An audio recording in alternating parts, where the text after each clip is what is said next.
नहमदुहु व नुसल्ली अला रसूलिल करीम अम्मा बाद। मेरे वाजिबुल एहतराम नाज़रीन, आज इंशाल्लाह आपके सामने एक नया टॉपिक स्टार्ट कर रहा हूँ, वो है इस्माइलियत या आगा खानियत। वैसे तो आपके सामने शिया इस्नाशरी के हवाले से बयानात मेरे आते रहते हैं मुख्तलिफ़ मौज़ूआत पर, लेकिन आज इन्हीं शियों की एक ग्रोह जिनको इस्माइली या आगा खानी कहते हैं, उनके बारे में इंशाल्लाह आज मैं आपके सामने उनका तारुफ़ करवाऊँगा। फिर आगे इंशाल्लाह उनके नज़दीक इनके अकायद क्या हैं, इनकी तारीख़ क्या है और ख़ुद इनका मकाम शिया इस्नाशरी के नज़दीक क्या है और अहले सुन्नत के नज़दीक क्या है, वो भी इंशाल्लाह आपके सामने बयान होगा। लेकिन सबसे पहले आपके सामने इस्माइली या आगा खानी, इनका इंट्रोडक्शन और तारुफ़ में करवाना ज़रूरी समझता हूँ। तो आएँ कि इस्माइलिज़म और आगा खानियत क्या है, इस पर हम आपके सामने इनका तारुफ़ रखते हैं। इनको इस्माइली भी कहा जाता है और आगा खानी भी कहा जाता है। आगा खानी इनको कहा जाता है, वो क्यों कहा जाता है? सबसे पहले तो हम देखें कि ये आगा खानी क्यों कहलाते हैं अपने आप को। आगा खानी इसलिए कहलाते हैं कि ये मैं उन्हीं की किताब से आपको दिखाता हूँ। ये आपके सामने किताब है इस्माइली तालीमात, इसका जो है वो बुक नंबर 4 है। उसमें आप देखें पेज 36 पे 36 पे वाज़े लिखा हुआ है कि हज़रत इमाम हसन शाह अली शाह अलैहिस्सलाम ईरान के बादशाह फ़तह अली शाह काचार के दामाद थे और उसने आपको आगा खान का लक़ब दिया। ठीक है, फिर आगे लिखते हैं कि हुकूमत ईरान ने आगा खान का जो लक़ब इमाम हसन अली शाह को दिया था, वो मोरूसी एक इमाम से दूसरे इमाम को मुंतकिल होता रहा और इसी निस्बत से मौलाना हाज़िर इमाम शाह करीम अल हुसैनी आगा खान चहारम कहलाते हैं। तो आगा खान का लक़ब इनको मिला ईरान के बादशाह से, क्योंकि इनके दामाद थे शियों के 46वें इस्माइलियों के 46वें इमाम, 46 इमाम इनके दामाद थे ईरानी बादशाह के। तो उसने आगा खान का लक़ब दिया इनको। फिर उसके बाद से आगा खान का लक़ब चलता आया। शियों के 46 इस्माइलियों के 46वें इमाम, फिर 47वें इमाम, फिर 48वें इमाम, फिर 49वें इमाम जो आजकल मौजूद हैं, उनको आगा खान का लक़ब दिया जाता है। तो ये तरतीबवार ये चौथे इनके आगा खान के लक़ब से जो इमाम हैं वो ये चलते आ रहे हैं। तो ये इनका लक़ब था, इनका आगा खान कहलवाने का, कि उनको ईरानी बादशाह ने ये लक़ब दिया था। अब आते हैं कि इनको इस्माइली क्यों कहा जाता है, ये इस्माइली क्यों है। तो आपको मालूम होगा कि शिया जो भी हैं उनके मुख्तलिफ़ फ़िरक़े हैं, लेकिन शियों के जो मशहूर फ़िरक़े हैं उनमें से जो इमामत का सिलसिला जो मानते हैं, जिनके वो इमाम कहते हैं, वो सैयदना अली, फिर सैयदना हुसैन, फिर इमाम ज़ैनुल आबिदीन, फिर मोहम्मद बाक़िर, फिर इमाम जाफ़र सादिक रहमहुल्लाह।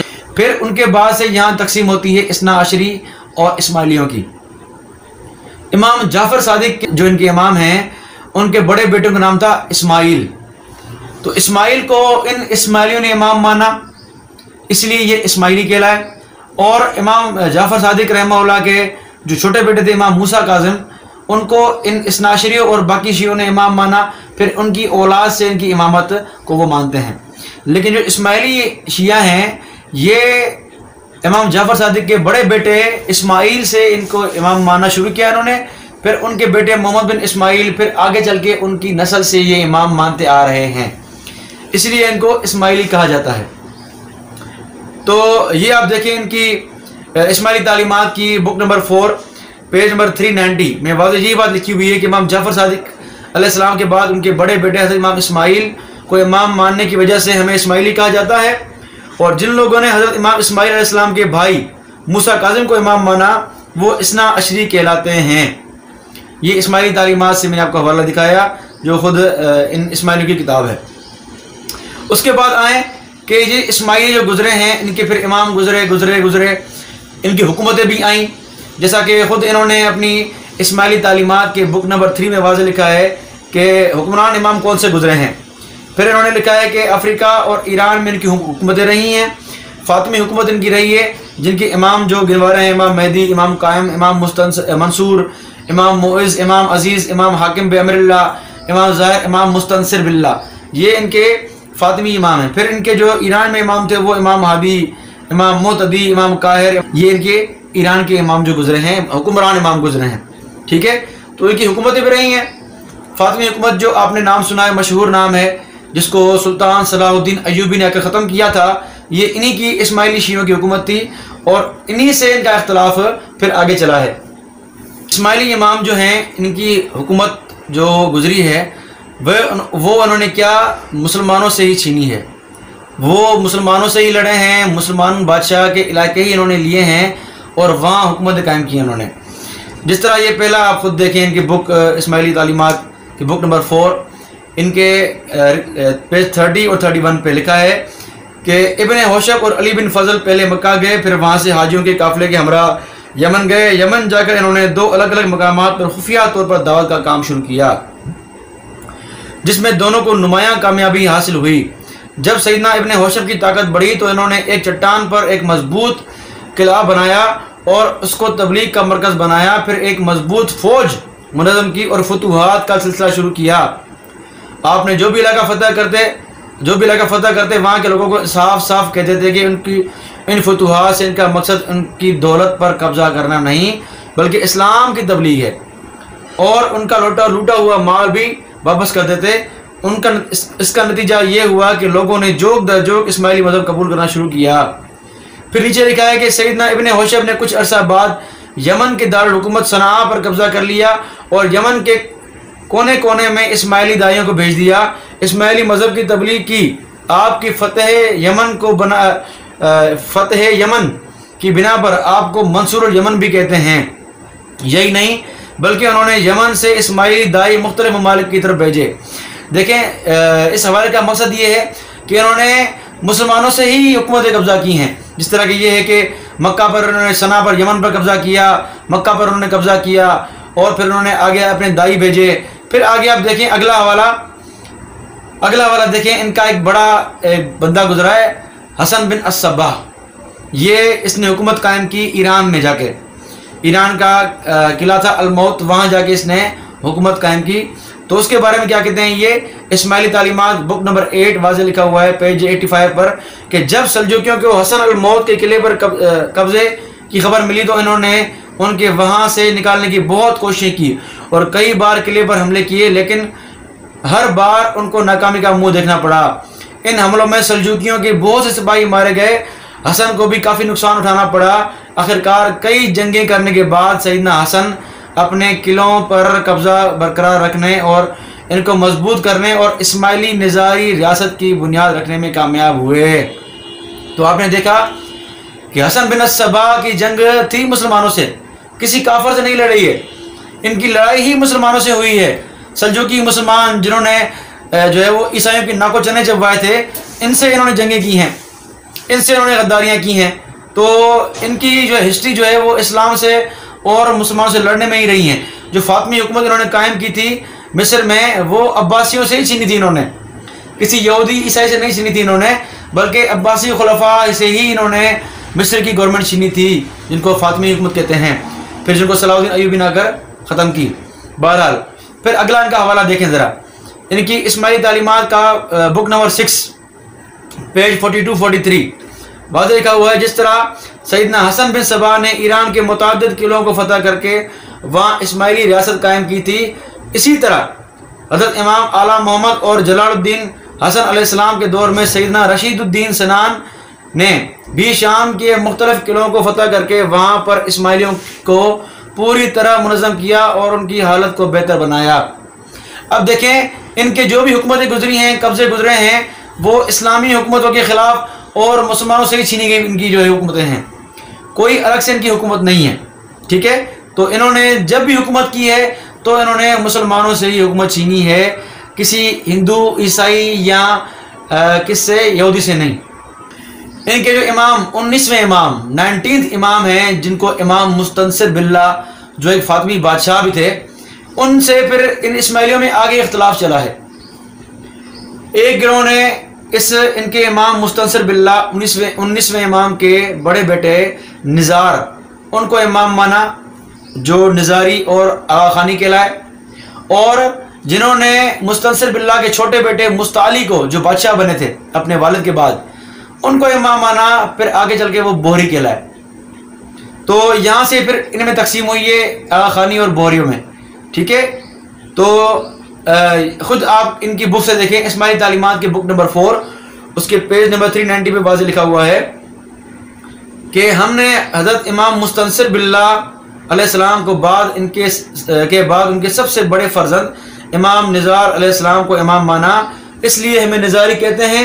जिन लोगों ने हज़रत इमाम निज़ार अलैहिस्सलाम के बजाय उनके छोटे भाई मुस्ताली को इमाम माना वो मुस्तालवी कहलाए, जिनको बोहरी भी कहते हैं।